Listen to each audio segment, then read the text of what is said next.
सबको ताने मारना है दुनिया की रीत, आगे बढ़ना सीख ले अपना छोड़ अतीत।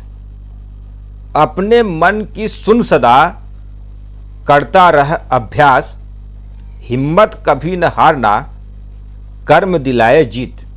सभी लोग को नमस्कार। सर्वप्रथम जितने भी प्रतियोगी छात्र एवं छात्राएं ओपी मैथ चैनल में जुड़े हैं उन सभी का स्वागत में अभिनंदन करता हूं।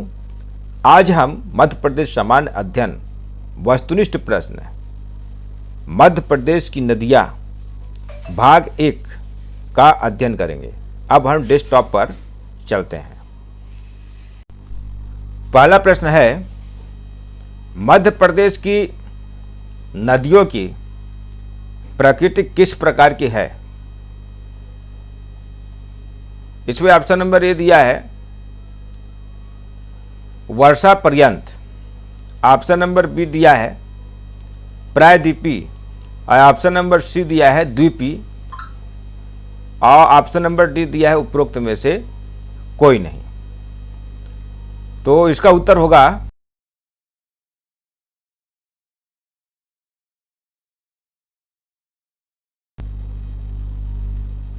ऑप्शन नंबर बी प्रायद्वीपीय।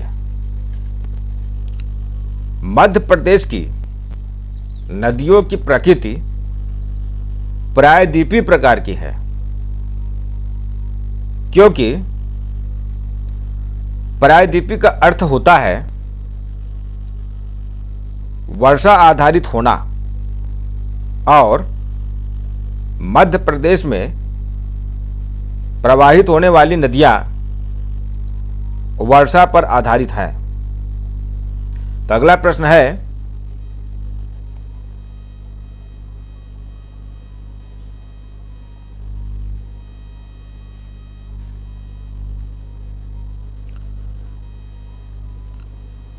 मध्य प्रदेश में देश की कितनी नदियां बहती हैं?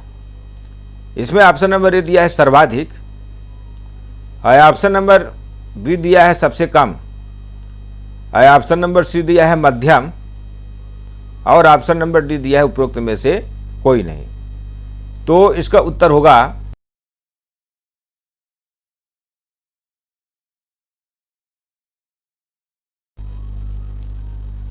ऑप्शन नंबर ए सर्वाधिक। मध्य प्रदेश की अर्थव्यवस्था में नदियों का महत्वपूर्ण स्थान है, क्योंकि वह सिंचाई के साथ ही जल विद्युत के निर्माण में उपयोगी है और इस मामले में राज्य संपन्न है, क्योंकि मध्य प्रदेश में देश की सर्वाधिक नदियां प्रवाहित होती हैं। अगला प्रश्न है,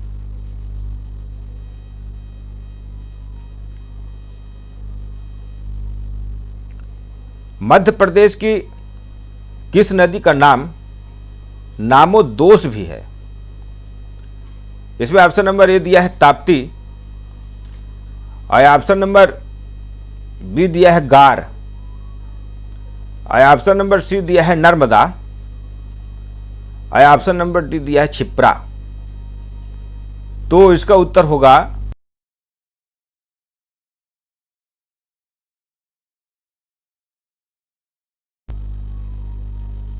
ऑप्शन नंबर सी नर्मदा। मध्य प्रदेश की नर्मदा नदी के अन्य कई नाम हैं। रामायण में इसे रेवा कहा गया है। भूगोलविद टालमी ने इसे नामोदोष कहा है, यानी टॉलमी ने नामोदोष कहा है, जबकि अन्य नामों में मैकल, सूता तथा सोमो देवी भी शामिल है। तो अगला प्रश्न है,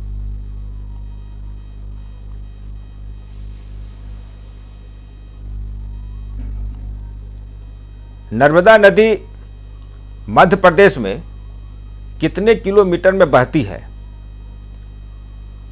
इसमें ऑप्शन नंबर ए दिया है 1312 किलोमीटर और ऑप्शन नंबर बी दिया है 1077 किलोमीटर और ऑप्शन नंबर सी दिया है 1088 किलोमीटर और ऑप्शन नंबर डी दिया है 1210 किलोमीटर। तो इसका उत्तर होगा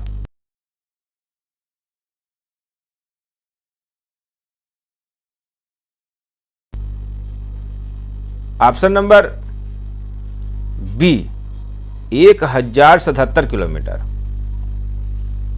मध्य प्रदेश की नर्मदा नदी अमरकंटक से निकलकर खंभात की खाड़ी में गिरने तक कुल 1312 किलोमीटर की दूरी तय करती है,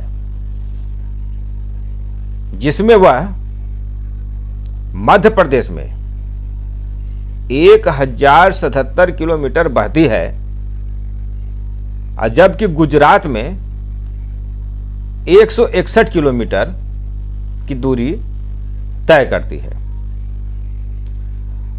इस तरह से इसकी कुल दूरी 1312 किलोमीटर हो जाती है, लेकिन मध्य प्रदेश में कितना है? 1077 किलोमीटर है। तो अगला प्रश्न है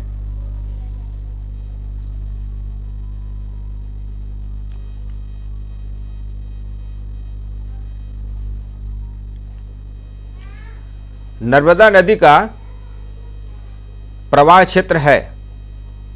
इसमें ऑप्शन नंबर ए दिया है 93,180 वर्ग किलोमीटर और ऑप्शन नंबर बी दिया है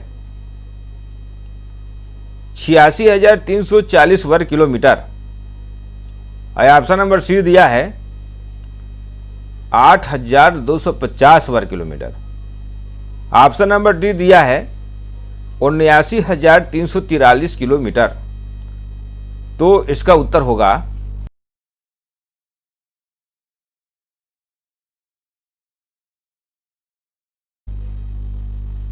ऑप्शन नंबर ए 93,180 वर्ग किलोमीटर। नर्मदा नदी का कुल अपवाह क्षेत्र 93,180 वर्ग किलोमीटर है तथा इस प्रकार नदी का कुल क्षेत्र मध्य प्रदेश में 89.8%, महाराष्ट्र में 2.7% और गुजरात में 8.5% है। तो अगला प्रश्न है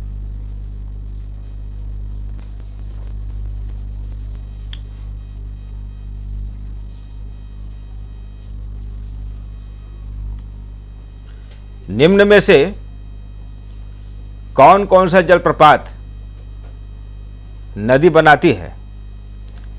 इसमें ऑप्शन नंबर ए दिया है कपिल धारा, दुग्ध धारा और ऑप्शन नंबर बी दिया है मंधार तथा दर्दी और ऑप्शन नंबर सी दिया है धुआंधार तथा सहस्त्रधारा और ऑप्शन नंबर डी दिया है उपरोक्त सभी। तो इसका उत्तर होगा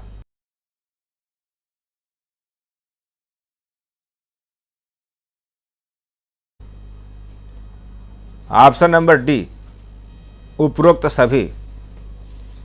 नर्मदा नदी अपने उद्गम से कुछ ही दूरी पर कपिल धारा तथा दुग्ध धारा जलप्रपात और जबलपुर के निकट धुआंधार जलप्रपात और महेश्वर के पास सहस्त्रधारा जलप्रपात तथा हंडिया से बड़वाह के करीब मंधार तथा दर्दी जलप्रपातों का निर्माण करती है।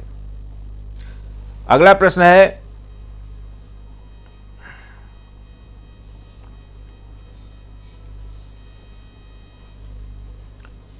नर्मदा की कुल कितनी सहायक नदियां हैं?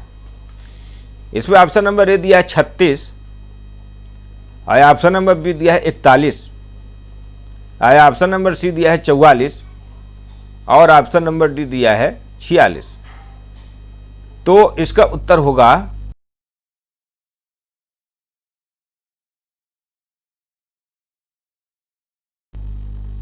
Option number B 41। Madhya Pradesh की सभी नदियों में नर्मदा नदी की सर्वाधिक 41 सहायक नदियां हैं। इनमें से हिरन, कोलार, तिंदोनी, मान, हथनी, उरी, बारना, ओरसांग, शक्कर, दूधी, तवा, गंजल, गोई आदि नाम है। तो अगला प्रश्न है,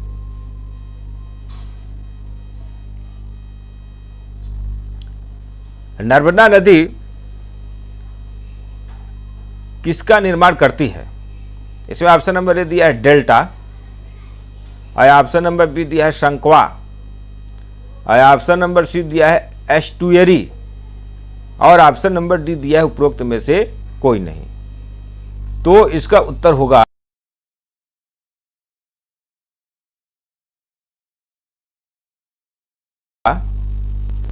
option number C estuary. Tapti नदी नहीं, नर्मदा नदी डेल्टा नहीं बनाती है, बल्कि एस्चुअरी ज्वार नद मुख का निर्माण करती है। अगला प्रश्न है,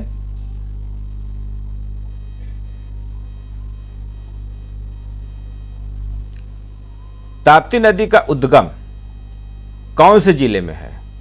इसमें ऑप्शन नंबर ए दिया है होशंगाबाद, और ऑप्शन नंबर बी दिया है हरदा, और ऑप्शन नंबर सी दिया है बैतूल, और ऑप्शन नंबर डी दिया है छिंदवाड़ा। तो इसका उत्तर होगा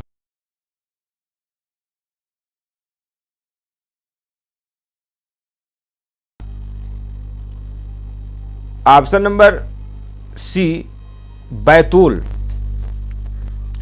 ताप्ती नदी मध्य प्रदेश की एक महत्वपूर्ण नदी है, जिसका उद्गम बैतूल जिले के मुल्ताई नगर के समीप से होता है तथा यह पश्चिम की ओर बहती हुई खंभात की खाड़ी में जाके गिर जाती है।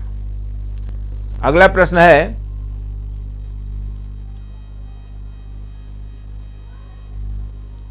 चंबल नदी का उद्गम कहां से होता है? इसमें ऑप्शन नंबर ए दिया है भिंड, ऑप्शन नंबर बी दिया है रतलाम, ऑप्शन नंबर सी दिया है महू, और ऑप्शन नंबर डी दिया है उज्जैन। तो इसका उत्तर होगा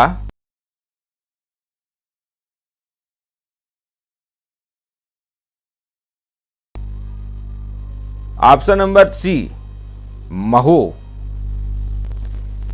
चंबल नदी मध्य प्रदेश की एक प्रमुख नदी है, जिसका उद्गम महू इंदौर के पास स्थित जानापाव नामक पहाड़ी से होता है। चंबल यमुना की सहायक नदी है, जो इटावा के पास यमुना में मिलती है। अगला प्रश्न है,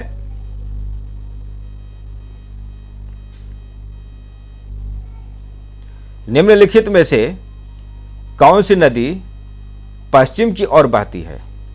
इसमें ऑप्शन नंबर ए दिया है गंगा, और ऑप्शन नंबर बी दिया है नर्मदा, और ऑप्शन नंबर सी दिया है गोदावरी, और ऑप्शन नंबर डी दिया है यमुना। तो इसका उत्तर होगा